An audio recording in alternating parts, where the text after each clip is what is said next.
Hello, Voyagers. Welcome to Theia's workshop. I own the workshop, but I have a guest with me, and it's Ceres. Hello, I think I'll be a frequent guest. Yeah, especially with today's topic, because we're going to talk about Daggerheart. Specifically, we're going to introduce the core resources of the game: hope, fear, and stress, and give you an overall description of what is Daggerheart. I'm Daggerheart. excited to talk about Daggerheart. It's been in development for a while, and its sort of slightly more rules lightiness came just as I was discovering that in games, so it's a little bit personal for me too. Yeah, and we actually got to play the beta version of this game before it came out, the playtest for the playtest packet, right? Yeah, we did a whole one-shot campaign of 4 episodes. I think 4 one-shots. No, We did I exactly did one. one. Yeah, no, but that was all of it. That was Daggerheart. The rest was D&D. Oh, is that true? Rough. Yeah, because I was Okay. playing the Scion by Matt Colvin, the Right, other Matt. right. Yeah, you had to ruin it. That makes sense. We started with D&D. So Daggerheart is, for those who don't know, is a TTRPG published in 2025 by Darrington Press, the publishing company owned by the team of the web show Critical Role. It's a more roleplay oriented TTRPG. Simpler rules, as Ceres said, it's more rules light. I think Blades in the Dark is a good estimator. If you played Blades in the Dark, it's in that ballpark of Yeah. complexity. What do you think? Maybe a Yeah? little more, but it's only one book. Like Yeah. that should already give you an indication. Like D&D has like 3 books, 3 core books. Draw Steel has like 2 core books. So like it's only one book. Yeah, it kind of positions itself again as more role play oriented. So this year there's another game coming out, Draw Steel, that is also another D&D killer. And like these two games kind of position themselves on two different sides of D&D and present alternatives for people who enjoy different aspects of the game. And Yeah. this one is for the theater kids. Yeah. Exactly. Crunch versus fluff. And this one is all fluff in the best way. Yes. So we have talked before about the idea of games being more or less high trust, Mm-hmm. where a more high trust game is a game that is more rules light or gives more power and more freedom to the game master and the players to just come up with what they want, which Mm-hmm. in turn means you have to trust in the other players to be more intellectually honest, I would say. Yeah. Like you have to trust that you all also know what you want to be doing. Um, because like Yes. sometimes people ruin the fun for others just because they have a different vision of how the game ought to be played or what we're trying to achieve here, right? Yeah. So this game is a very high trust game, as we can see already in the golden rule spelled out by the game, which is a little bit different from the golden rule that D&D books have. Make the Mm-hmm. game your own, or the rules should never get in the way of the story you want to tell, the characters you want to play, or the adventures you want to have. Mm. This is the golden rule, which usually in D&D, the golden rule is that the DM is always right. The DM always gets the final word. I Mm. think it's very telling that this game's golden rule is that the most important like to focus on telling a good story Mm. over the mechanics. Yeah. And they also explicitly put out the idea of rulings over rules. Yeah. Like it's better than having a carrying capacity limit table. To reference, this game would encourage you to instead be like, should the character be able to carry this in this moment? Is that interesting? Is that satisfying? Should they maybe have to make a roll for it? Right. Rather than just having a rule somewhere, you just make a ruling in the moment. Exactly. So apart from this, what sets Daggerheart apart? You already know a lot about Daggerheart, so why don't you tell me about the duality dice? Mm-hmm. Okay. So duality dice are the core rolling mechanic of this game. Funnily enough, much like Draw Steel, this game uses 2 dice. You roll 2d12s of different color and add the result together. And one of the colors represents hope. That is your hope die. The other color represents fear. That is your fear die. So you roll your 2d12, and if the hope die is higher than the fear die, then you say your result is with hope. So you might say a 17 with hope, or maybe a 6 with hope, depending on how you roll, right? If the fear die is higher, then the roll is with fear. So you could have a 17 with fear or a 6 with fear, right? So about half your rolls will be with hope, half your rolls approximately will be with fear. But of course, there are moments when you roll the same number on both dice. This is a crit. Even if it's double ones or double 12s, all the same, it's a crit, which is sort of a special condition of its own.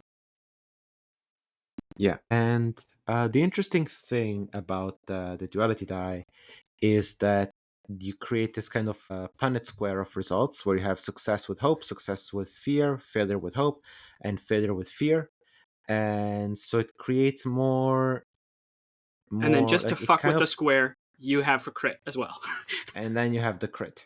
But the crit is kind of like a super success with hope. It's not Yeah. that different. And it's interesting because it basically gives the game master already a bit of like a hint of like not just like whether they succeed or not, but how do they succeed, and what's the Mm. next thing to do.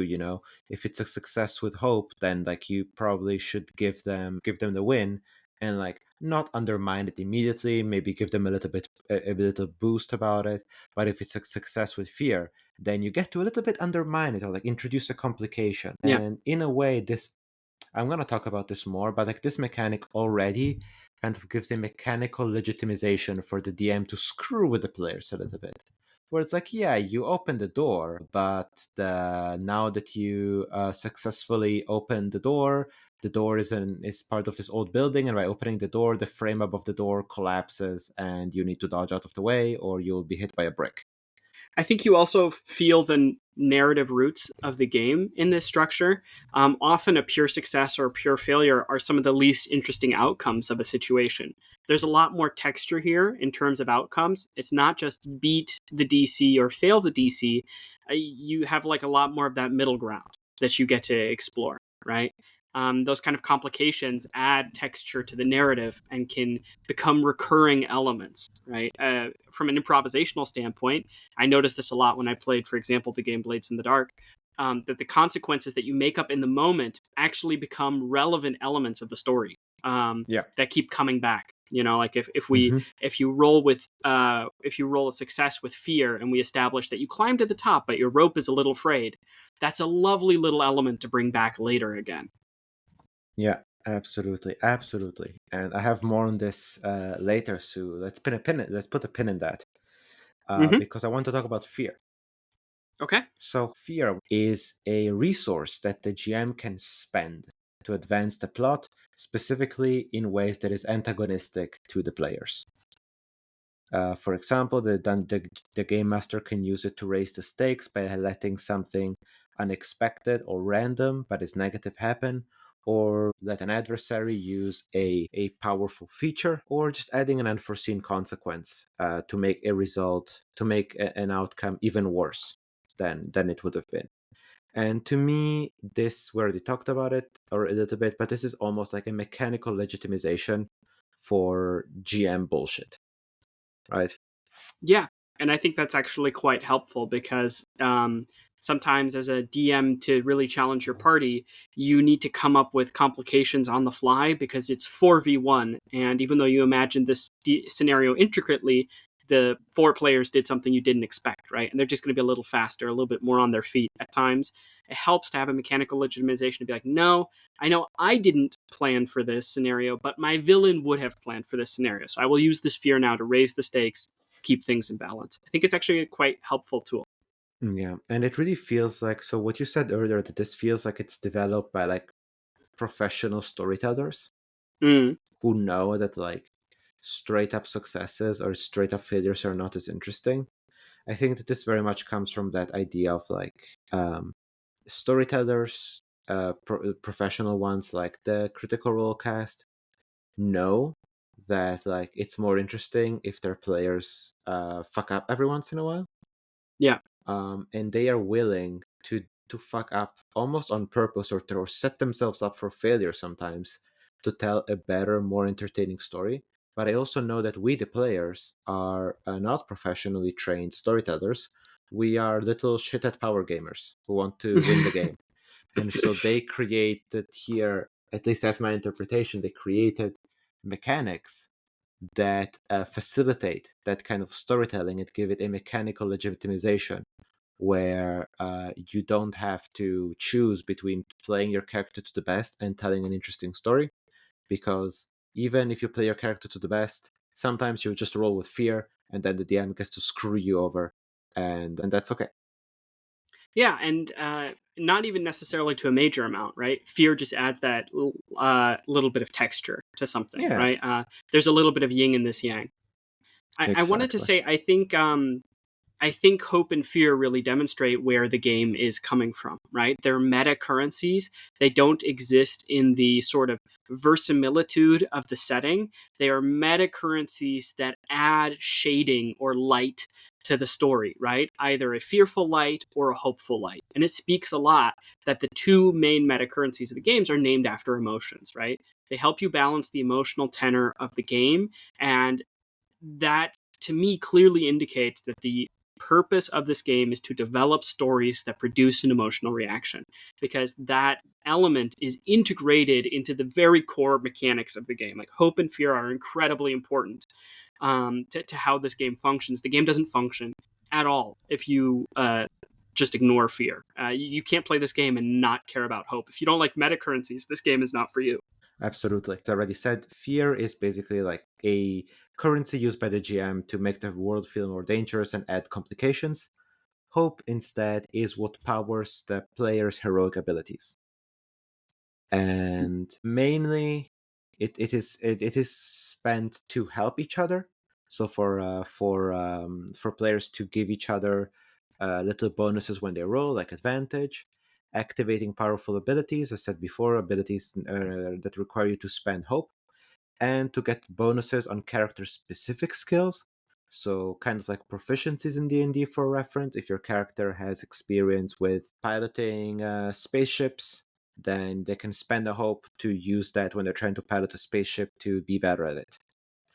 And yeah, then there's more specific kind of roles. There's a thing such as a group role or a tag team role. We're not going to talk about them now, but they also require hope. So it's kind of like hope is this ability, is this currency that lets your protagonist do protagonisty stuff. Yeah. Like a fear is a currency that gives you a mechanical justification for messing with the players a bit. Hope is the mechanical justification for why your character is so cool and can do so many protagonisty things. And a lot of abilities key off of hope that allow your character to sort of push beyond what might be mundanely possible or let your character really shine. Um, from that perspective, I think hope is also really great mechanically because it means that all classes have access to hope, all classes can use hope. So it's a resource system that's uniform across the game. It's not like a D&D-ism where there's sort of one resource system for one set of players and another resource system for another. And then one of the resource systems is just straight up better than the other.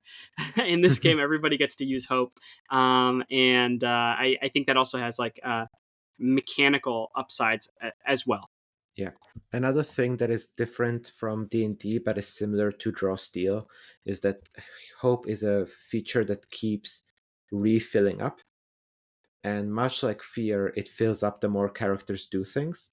The game, both the DM and the players get narrative currency by doing things, by trying things, even by failing things. They can get hope.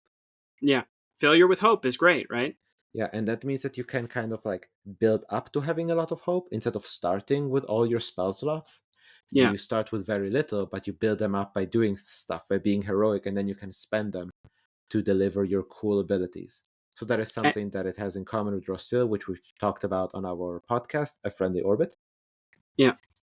And I think both currencies help pull you away from a sort of overly simulationist perspective and put you more in sort of an authorial narrative headspace where you're thinking about where is this narrative going, what would be convenient to happen next.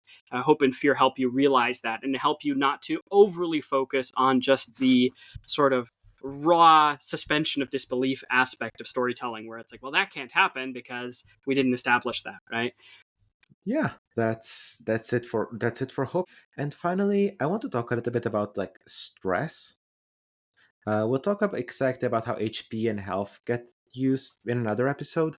But for now, stress is kind of the final common resource that everybody can expend, and stress is your character's ability to withstand damage and other forms of duress. In order to avoid taking damage, sometimes you might be able to take off stress, or if you're put through some extremely difficult psychological situation, you might have to take off stress.